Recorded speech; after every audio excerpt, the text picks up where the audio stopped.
Doutor Gabos, boa tarde. Boa tarde.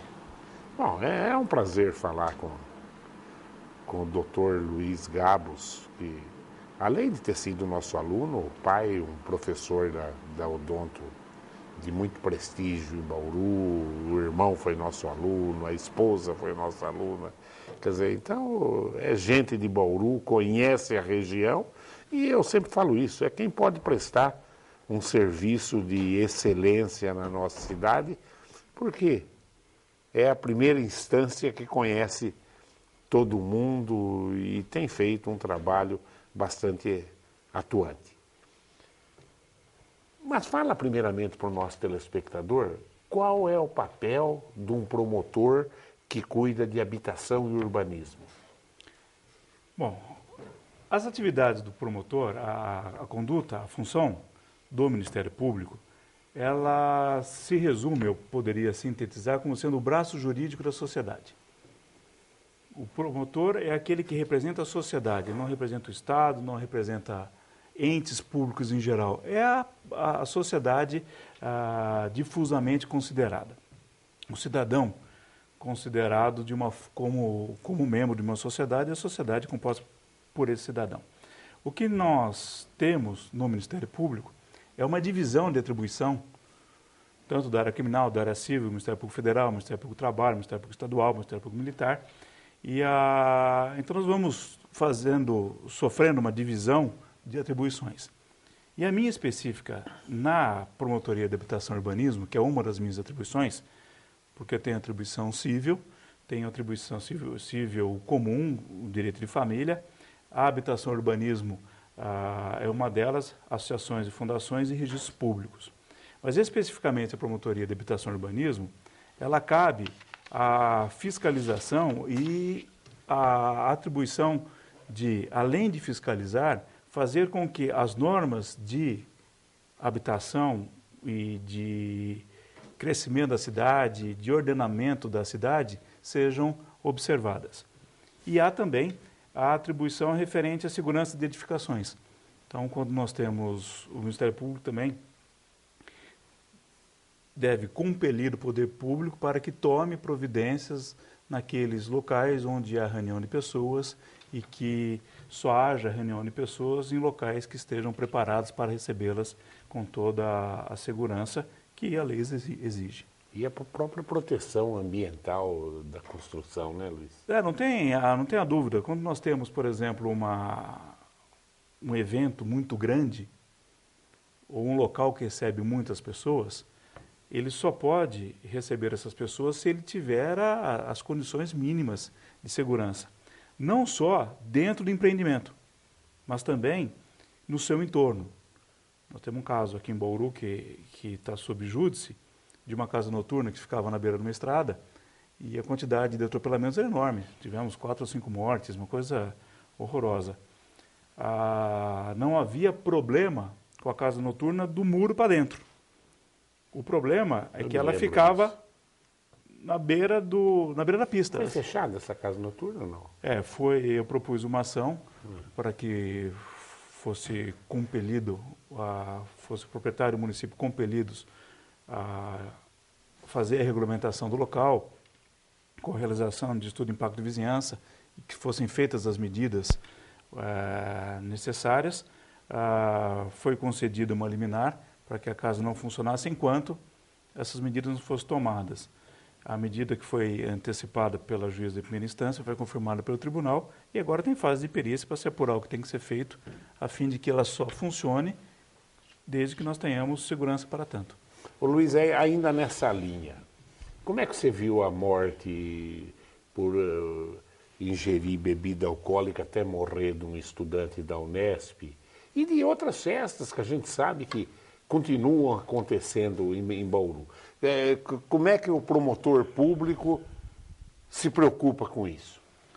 Isso é tragédia anunciada. Nós já sabíamos disso desde de meados do ano passado. Tanto que já há um inquérito civil instaurado para se apurar essa situação. O que aconteceu foi que a informalidade no Brasil é extremamente lucrativa. Toda vez que eu sou informal, eu ganho dinheiro, porque eu não pago imposto, eu não tenho, eu não Muito tenho, imposto, né? eu não tenho déficit trabalhista, eu não tenho passivo trabalhista, eu não tenho nada.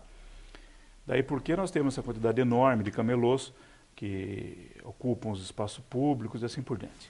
Se nós transportarmos isso para as casas noturnas, a casa noturna regular, aquela que ela fica cumprindo, que ela cumpre todas as obrigações que ela determina, as condições sanitárias, as condições sanitárias que diz respeito ao fornecimento da bebida ou da comida, a segurança em relação a incêndios, a própria segurança, a manutenção da ordem no local. Então, se pega uma casa noturna regular, o cidadão tem segurança, ele tem seguranças contratados para manter a ordem no local e assim por diante. Isso custa muito caro. O que se descobriu?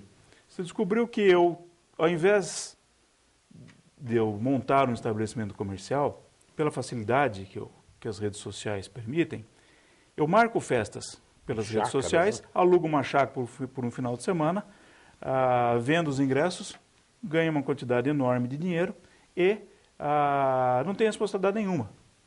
Você vai apurar a chácara, não sabe de quem é, não existe pessoa jurídica, não existe o responsável pela empresa ou pelo evento.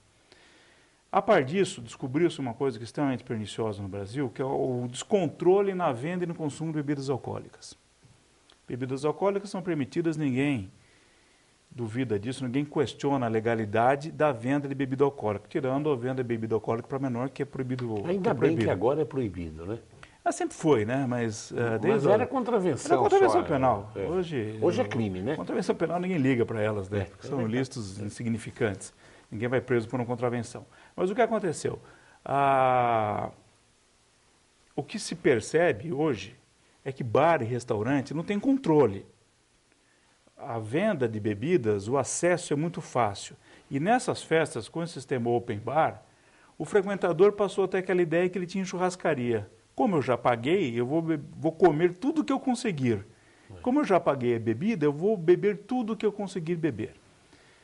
Só para você ter uma ideia, nessa festa que o garoto morreu, o litro de vodka servido custava R$4. Então, imagine se a qualidade da bebida, que quase se aproxima do preço do álcool vendido na bomba, né? Quase igual. Quase igual. E com acesso indiscriminado, fora o evento em si, que foi uma competição. Então nós propusemos em setembro do ano passado, nós recebemos uma comunicação de que haveria uma festa em Havaí, se não me engano, que ia se chamar Fique Louco, Morra Tentando. E o folder que circulava era um garoto morto de bruços no chão. Open bar, open fumo, tudo que é indevido ao jovem. Nós propusemos uma ação proposta pela Promotoria do Consumidor, a minha Habitação e Urbanismo e a Promotoria da Infância e Juventude. Essa festa foi dada uma liminar, essa festa não aconteceu. Aí nós começamos a ver que isso era recorrente. Então, instauramos outro inquérito civil, que está em fase de embrionária, aí nós estamos levantando quais são essas pessoas, e percebemos que não se tratam de festas, se tratam de eventos comerciais e tem muita gente vivendo disso. O cidadão fala que é festa universitária, mas não é festa universitária coisa nenhuma. Pagou, entra, pagou, bebe até morrer. Infelizmente é isso que está acontecendo. Nós precisamos mudar essa cultura, mudar a legislação. Nos países desenvolvidos, bar e restaurante fecham às 11 horas da noite. No mundo inteiro. No mundo inteiro. Paris, Nova York, tudo. Nos países livres, digamos assim, né? Você tem nos Estados Unidos, quando você pede uma cerveja, se você pedir a segunda, o camarada só serve se servir a bebida, a terceira já lhe manda a conta. Não existe essa cultura de beber até cair. Aqui nós temos. E depois disso, além da morte em si, do fato da bebida, da promiscuidade sexual que acontece nessas festas, no sexo que as pessoas fazem sem proteção, absolutamente promíscuo mesmo. Essas festas são feitas em chácaras, em locais onde eu preciso de carro. Se eu vou de carro, as pessoas vão dirigir embriagadas, aí tem todos os acidentes daí decorrentes. É uma situação muito perniciosa e que o poder público vai ter que olhar com muita cautela para se mudar esse tipo de situação. E uma coisa nova, né, Luiz, hoje, né? O que eu falo sempre é que o pai que não sabe onde o filho está, ou leva e vai buscar de madrugada, ou durante ele não sabe. Hoje você tem um tipo de droga, que é o crack, que o cara usa uma vez e já fica dependente. Já era. Já era. Você está entendendo, né? Quer dizer, antigamente, às vezes, um moleque aí começava com maconha, usava 1 mês, 2 meses, parava. Era a fase da vida. Era né? a fase da vida. Hoje não é. Mas hoje não. Você usou maconha, você usou crack, você é dependente. Acabou a tua vida. Já era. O crack é tão nefasto que no Rio de Janeiro, o consumo de crack era infinitamente menor do que em São Paulo, porque o traficante achava que isso ia matar o consumidor dele. É verdade. Não dá lucro Tem e lugar que mata. não entra ainda. Não entra. Então, Nas cadeias não entra. Nas não entra. penitenciárias, Eles não deixam. Então o crack é nefasto. Agora, uma situação que é perigosa hoje, primeiro que a família está desmembrada, né? Hoje, a quantidade de pessoas que são o jovem, ninguém olha por ele. Isso de qualquer classe social, diga-se de passagem. Mas o que aconteceu é que existe uma inocência. Porque o cidadão fala assim, pai, eu vou na casa noturna. O pai fala, não, casa noturna é perigoso, não vai. Aí o filho fala, pai, eu vou numa festa com meus amigos na faculdade, numa chácara. O pai acha que ele está numa festa, numa casa, num churrasco, que o dono da casa está lá. Hoje não é, hoje são festas pagãs, algo extremamente pernicioso, que as pessoas morrem mesmo. Morrem, e vão continuar morrendo, e nós estamos... Agora me coloco na função de poder público também, em sentido amplo, tentando agir de todas as formas, mas é difícil você acabar com alguma coisa que a pessoa quer, né? Você não quer ir na festa, todo mundo quer fazer, a indústria de cerveja quer vender, de bebidas alcoólicas quer vender, faz promoção, e o jovem não tem mais esperança nenhuma, quer dizer, se ele morrer hoje, ele morre, se ele não morrer, ele não morre, não está preocupado. Ninguém se preocupa com o futuro. Não preocupa com perspectiva, nenhuma. Né? Não existe. Como é que vai resolver o problema dos corredores comerciais em Bauru, Luiz? É só adequar a lei. A partir de 2001, isso vem uma construção constitucional desde a Constituição de 88, a lei foi modificada, o espírito da lei se modificou, e o Estatuto da Cidade, ele determina que nós pensemos a cidade como um ente vivo onde moram pessoas.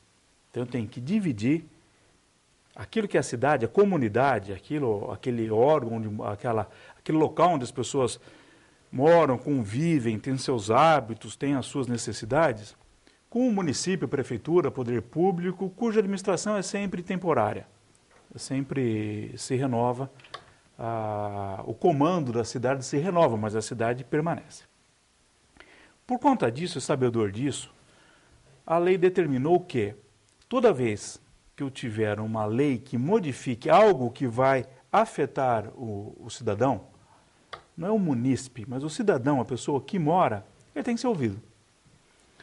Isso, especialmente no que diz respeito às normas urbanísticas de ocupação do solo, de parcelamento do solo. Então, o que aconteceu? Nós temos muitos bairros, que seguindo a legislação da época, tinham um perfil, como, por exemplo, estritamente residencial. Aí o que acontece? A lei foi modificando, o legislador foi fazendo modificações, alterando o perfil de rua, de residencial para comercial, sem as chamadas audiências públicas. Dezenas de leis foram elaboradas, eu arguí a inconstitucionalidade, eu provoquei o procurador-geral, que arguiam a inconstitucionalidade de várias delas, e todas foram consideradas inconstitucionais porque a população não foi ouvida. O que se percebe? O que se percebe é que houve um mau entendimento, uma má interpretação, de que a lei foi considerada inconstitucional por um vício que uma mera audiência não foi feita. Então me parece que pensou-se o seguinte, bom, então vamos fazer audiência, resolvemos o problema e revitalizamos, ou exumamos todos aqueles corredores que tinham sido considerados inconstitucionais. Bom, pelo exemplo que nós tivemos na Câmara Municipal na terça-feira, parece que não é bem assim. Ou seja, a sociedade se mobilizou, os interessados foram às audiências públicas, expuseram suas ideias e disseram que nós não queremos comércio aqui em alguns casos. Algum tipo de comércio não vai ter. Como é que eu penso que essa polêmica deve ser encarada? Primeiro, eu não posso fazer um pacotão. Fazer um projeto de lei para dezenas de ruas, em dezenas de bairros, com centenas de quadras, tendo seu perfil modificado. Eu penso que melhor seria se tratar bairro por bairro. E uma coisa que é interessante, e agora os munícipes também, a sociedade tem que entender, que a sociedade muda, a comarca é vice de promotor, né? A comunidade muda de perfil. O que era bom 50 anos atrás, hoje talvez não seja mais. Totalmente. Nós temos bairros que estão morrendo aqui em Bauru, porque o uso é estritamente residencial e não é permitida a verticalização. Então nós pegamos alguns bairros, posso até citar o nome, não há problema algum. O caso do Estoril, o primeiro Estoril. O primeiro Estoril está ficando um bairro obsoleto, porque as pessoas não se interessam mais pelas casas que foram construídas há 50 anos, as casas, as exigências são diferentes, eu preciso ter garagem, eu preciso ter, como os corretores de imóvel gostam de dizer, sala de home, lazer completo, toda aquela exigência do mercado. Então, talvez, se nós substituíssemos essas casas por prédios de apartamentos, as pessoas que muitas vezes hoje são idosas, que moram nessas casas há 50 anos, e que hoje acabam tendo que mudar do bairro por segurança, por não ter como cuidar de uma casa e vai para um apartamento, talvez se o apartamento construísse no mesmo bairro, nós mantivéssemos aquela comunidade unida. Então isso é algo que tem que ser repensado. E o comércio, ninguém reclama do comércio, as pessoas reclamam do mau comércio. O que nós temos hoje, a reclamação é o seguinte: se autorizar o comércio na minha rua, o cidadão vai abrir uma casa noturna, vai abrir um bar, que vai funcionar das 2 da manhã às 6 da manhã, vai infernizar todo mundo. Ninguém reclama de ter uma quitanda, de ter uma padaria, de ter uma farmácia, de ter um comércio decente. O que as pessoas reclamam é da falta de controle da atividade. Então não basta eu tratar o corredor, eu preciso tratar a atividade que vai ser desenvolvida nesse corredor. Então a discussão é bastante ampla, eu não posso simplesmente revalidar aquilo que foi erradamente autorizado. Se for autorizado errado, eu tenho que repensar todo esse modelo. Não posso usar o argumento, mas nós temos 1.000 e poucas empresas em Bauru que estão desesperadas, que não sabem o que fazer. Não é bem assim. Ninguém reclama de ter uma loja de roupa lá de casa, ninguém reclama de ter um escritório de advocacia, ninguém reclama desse tipo de comércio. As pessoas reclamam do mau comércio. Tem a dúvida. Então eu penso que, colocando fim a essa questão específica, que a Câmara Municipal tem que ter bastante cuidado, ouvir a população, entender que o destinatário do serviço é a população, porque nós temos uma especulação, esse é o lado ruim da situação. Por que isso acontece? Eu vou dar um exemplo simples aqui, as pessoas vão entender. Eu tenho uma casinha, hipoteticamente falando, eu tenho uma casa ali num terreno de 12 por 30, num bairro estritamente residencial, que não admite comércio. Essa casa vale R$150 mil. Porque ninguém quer morar ali, não pode ter prédio, então o aluguel é barato, é um imóvel que está se perdendo. Até porque o imóvel tem uma depreciação de 2% por ano. Em 50 anos, o imóvel não vale mais nada, o que vale é a terra. Tá? Aí o que acontece? Eu não consigo vender a casa, eu não vendo por 300, não consigo vender por 200, vendo por 150. Aí o especulador, o empreendedor, vai lá, compra aquela casa por 150 mil. Isso era o que acontecia em Bauru. Aí ele corria na Câmara, fazia uma proposta de lei, mudava o perfil da rua, então eu posso demolir a casa, o coeficiente de construção já passa de 1,5 para 3, eu abro um comércio, aquele terreno que eu paguei, imóvel que eu paguei R$150, pula para 600, 700, 1 milhão fácil. Então, isso aconteceu, isso se constatar, tem um caso de uma das leis, que o cidadão tinha uma casa enorme que não conseguia alugar, como residência, enxertaram numa lei que tratava de outro assunto, meia quadra, só para atingir essa casa, o camarada ia alugar para o comércio. Então, veja, não é a solução vista como solução para a comunidade, é a solução vista para o cidadão em si, o que não é justo. Vamos ver uma perguntinha do Pois não. telespectador? Eduardo Toledo, da Vila Paraíso. Promotor, gostaria de saber o que o senhor pensa sobre a atual situação da Coab de Bauru, bem como a responsabilidade da dívida dela. Acho que ele se refere aos milhões que a Coab deve para a Caixa Federal. Eu não vou tratar os casos específicos da Coab porque o caso não é meu, eu não teria dados suficientes. Mas o que se pode dizer é o seguinte: existe uma falta de cuidado quando se trata de habitação popular.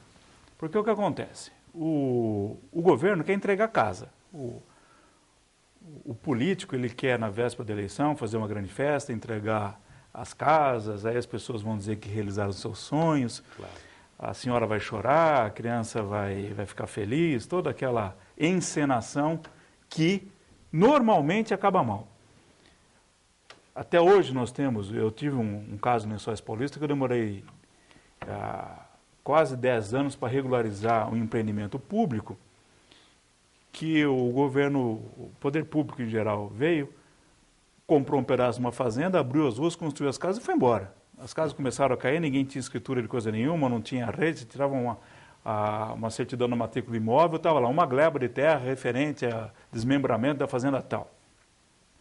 O que se percebe é que essa falta de cuidado se repete na cobrança da dívida. Que o cidadão passa o seguinte: então, como eu ganhei a casa do Estado, eu não preciso pagar a mensalidade. Também não pago, aumenta a dívida, que é o que está acontecendo no Minha Casa Minha Vida. Minha Casa Minha Vida, as pessoas não pagam condomínio, não pagam água, não pagam luz, não pagam nada. E como é que está a Minha Casa Minha Vida aí? É uma bomba relógio. O que vai acontecer é o seguinte: é um condomínio, é rateio de despesas. Então, eu pego um prédio de apartamentos, a água tem um único medidor, o gás é uma central e eu tenho que ter alguém para fazer coleta de lixo. As pessoas não pagam, então o que acontece? Daqui a pouco corta a água. Aí vão dizer que a água é algo social, não pode ser cortada. Então, se não corta, eu tenho desperdício, porque eu não pago por ela mesmo. O lixo jogam pela janela.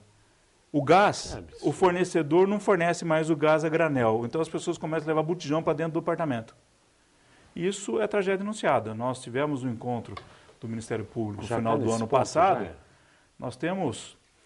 Pega-se o Minha Casa Minha Vida, onde tem... Aqui em Bauru, com 500, 600 apartamentos, nós temos vários empreendimentos. Coloca 2 crianças por apartamento, isso dá 1.500 crianças. Não tem 1 metro quadrado de área de lazer. Nossa. Todo murado. A polícia não entra porque é uma propriedade privada, a polícia não tem o poder de fiscalização que ela faz nas ruas. Temos um caso em Campinas, do Muro do Tráfico. Tem um empreendimento enorme lá, que tem um muro, deve ter uns 200 metros de muro. Os buracos no muro, o traficante fica por lá de dentro, os compradores passam do outro lado. Por quê? Porque o Minha Casa Minha Vida precisa que sejam entregues unidades. Agora, eu não posso...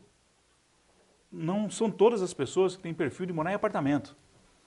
Então, era necessário que nós tivéssemos moradia de baixa renda para as pessoas mais simples, que fossem em casas, como sempre foi. Porque aí, se eu não pago a minha conta de água, a minha conta de luz, o vizinho paga. Então, a má conduta de um não contamina do outro. Isso é um problema social enorme. Todos já sabem disso, os urbanistas ficam extremamente preocupados. Fizeram na região de Campinas, que fica quilômetros de distância. Só chega, mas tem um trem, pelo menos, que leva as pessoas até lá. Só que não tem nenhum comércio perto. Não tem padaria, não tem escola, não tem coisa nenhuma. Então, criou-se o chamado Favela Shopping. Atrás do muro, um monte de barracos de pequenos comércios. Nossa. Então, tem bar, tem a padaria, tem a lojinha de roupa. Quer dizer, Tem vendedor de droga. Tem tudo. Não, esse tem em todo local, né? Esse é o que chega primeiro. O Jackson da Bela Vista, ele pergunta: é sempre o promotor que corre atrás para resolver os problemas de construção de casas de shows.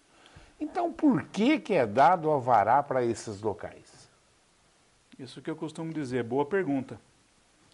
Nós temos casos noturnos que são... Nesse caso específico essa casa noturna que ficava na estrada Bauru-Piratininga, fazia anos que o Ministério Público acompanhava e nós pedíamos que fosse tomado alguma providência pelo município. Fizemos pelo menos umas 10 reuniões. E numa delas chegou-se à conclusão que tinha que se fazer um dispositivo na frente ali, um dispositivo que eu digo um trevo, uma rotatória, alguma coisa, para se contornasse o fluxo de veículos. Foi-se acertado então que o empreendedor que faria isso, porque não acho justo que isso seja feito com dinheiro público, com dinheiro do contribuinte. E, não, então nós vamos fazer. A prefeitura concordou, vai ser feito e tal. Passados alguns meses, não houve resposta. Aí eu oficiei para a prefeitura, eu falo prefeitura, assim, do amplo, né? Oficiei para a prefeitura dizer se ela tinha cobrado do particular. Ela me respondeu que ela não ia cobrar do particular, porque não foi exigido do particular, então não ia exigir. Então, teve uma outra casa noturna, que eu propus uma ação, no fim ela acabou fechando, o dono desistiu do empreendimento. Ela tinha dezenas de autuações por barulho, por falta de violação. Ela abriu interditada, era uma coisa horrorosa. E quando eu propus a ação, para meu espanto, o município defendeu o empreendedor, dizendo que o empreendedor estava regularmente instituído, que não tinha que fazer estudo de impacto de vizinhança nenhuma, porque não tinha lei para isso. Então é muito precário. Nós já temos outras casas noturnas que nós sabemos que vão abrir, em corredores comerciais que já foram declarados que não são corredores, e está lá funcionando. O que me parece que há uma falta, há uma leniência muito grande, ou seja, leniência significa um tratamento muito manso, muito pouco exigente no que diz a fiscalização aqui em Bauru. Isso é péssimo. Então, se o município não age o Ministério Público. Você sabe que eu estive na Escócia o ano passado, nas casas noturnas da Escócia. Quer dizer, os bares fecham tudo às 11 horas. Isso. As casas noturnas, depois das 11, não pode entrar mais ninguém. Fica lá dentro quem está, só pode sair. Aqui abre às 11. Aqui abre às 11. Abre às 11. Entendeu? Lá eles vão as casas noturnas vão até 3, 4 horas também. Não tem problema. Só que tem uma coisa, não entra mais ninguém. É fechado. O problema é de educação. Quando eu falo de educação, é o seguinte, é a falta de educação. Nós temos casas noturnas aqui em Bauru há décadas. Restaurante do lado de casa, aqui, há décadas, ninguém nunca reclamou. Porque o dono do estabelecimento é educado, ele tem consideração pelo vizinho. A hora que vai chegando 10, 11 horas da noite, se ele estiver tocando música, ele abaixa o volume, ele evita barulho, ele evita confusão na porta. O que nós temos hoje é o que eu chamo de gafanhoto. São empresários gafanhotos. Eles vêm aqui, eles montam qualquer coisa, trabalham 3 ou 4 meses, ganham o que tiver, vão embora, não pagam aluguel para o proprietário também, destroem a região, destroem a vida das pessoas.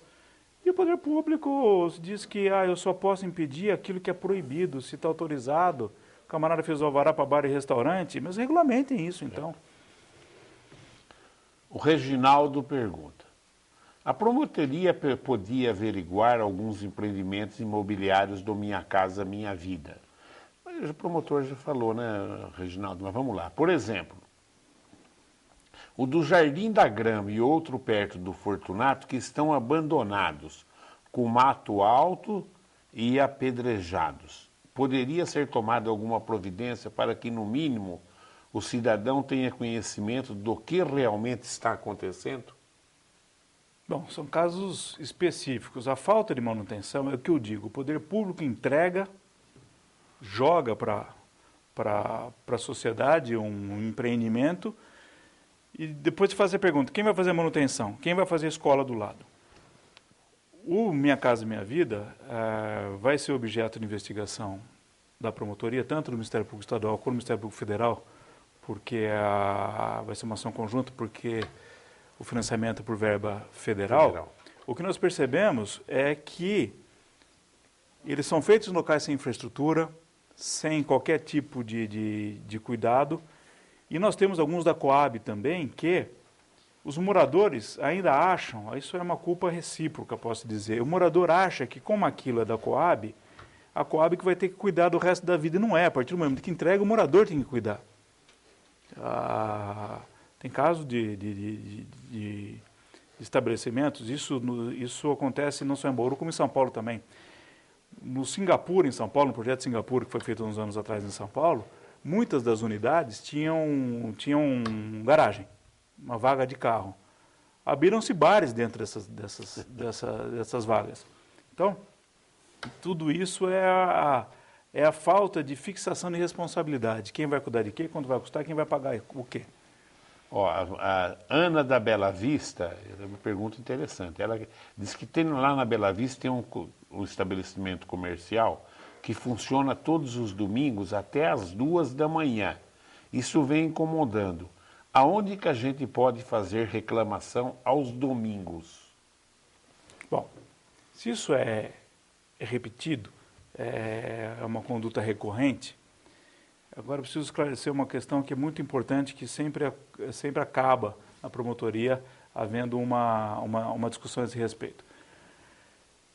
O Ministério Público não tem legitimidade para resolver para propor todas as ações possíveis. Nós temos alguns casos que se trata de direito de vizinhança.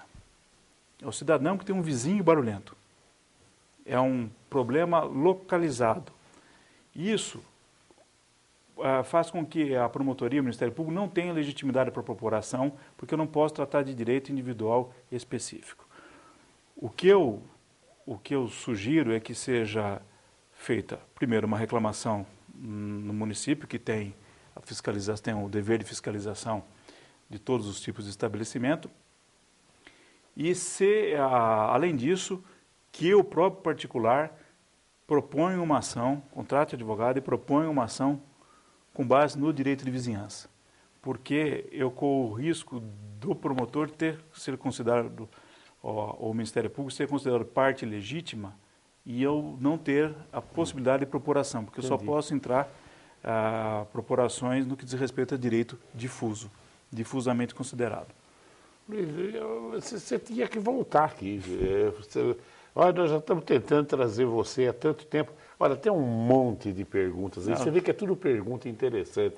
Vê se você acha daqui umas 2 semanas, na sua agenda, volta, olha, que vai ficar... O que eu acho importante, professor, é o seguinte, quando o promotor divulga a atuação dele, ele resolve uma série de outros problemas. Claro, claro. Porque, evidentemente, preciso prestar contas da minha atividade, porque nada mais sou do que funcionário da sociedade, né? Sou pago pela pela sociedade. Então, toda vez que eu tenho oportunidade de dizer, eu esclarecer alguns pontos, acho muito importante. Então, estou sempre à disposição, sempre possível podemos agendar nova conversa, penso eu. Porque eu vou pedir para a Nádia te ligar daqui 2 semanas. Não tem problema, porque às vezes a resposta para uma pessoa resolve o problema de centenas. E nem todos têm a possibilidade. Olha, tem 20 perguntas aí. A promotoria nós temos, a função institucional do promotor é atender ao público, atender todas as pessoas. Todas as pessoas que quiserem falar comigo, eu atendo, mas às vezes a pessoa não consegue ir falar comigo. Né? Então isso é importante. E uma TV educativa como a nossa, que tem uma audiência na região grande, a TV regional tem essa vantagem, porque eu consigo resolver o problema, tratar do assunto local. Ela é muito importante. Então fica à disposição. Quer colocar mais alguma coisa, Luiz? Não, eu fico à disposição, sempre que nós pudermos, nós compareceremos. É importante que se diga que a atuação do promotor é sempre uma atuação social, no sentido de se buscar uma solução social e não individual. Em defesa da sociedade. De vez em quando as pessoas reclamam porque eu não tomo determinadas providências em prol de determinada pessoa. Eu falo, isso eu não posso, não é da minha atribuição, nem poderia fazê-lo. E outros reclamam que nós agimos demais. Eu falo, bom, também não posso deixar de agir. Acho que há problema com o promotor quando ele não age. Como o próprio nome já diz, o promotor é o que promove, é o que age. Nós somos órgãos de execução. Isso nós estamos agindo efetivamente, o interesse sempre na defesa do interesse público, nunca do interesse pessoal. Isso é muito importante. Então eu agradeço muito a oportunidade. Luiz, obrigado. Eu que agradeço. Viu? É só para registrar, para encerrar, foi um espetáculo de entrevista, um monte de perguntas aí, e o doutor Luiz está se colocando à disposição de voltar. Eu pulo uma semana, a Nádia já tenta. Não é fácil agendar. Nós estamos tentando trazer o doutor Luiz Gabos há bastante tempo aqui e ele realmente tem uma agenda bastante atuante. Mas só para ver a diferença do Brasil com o resto do mundo, né?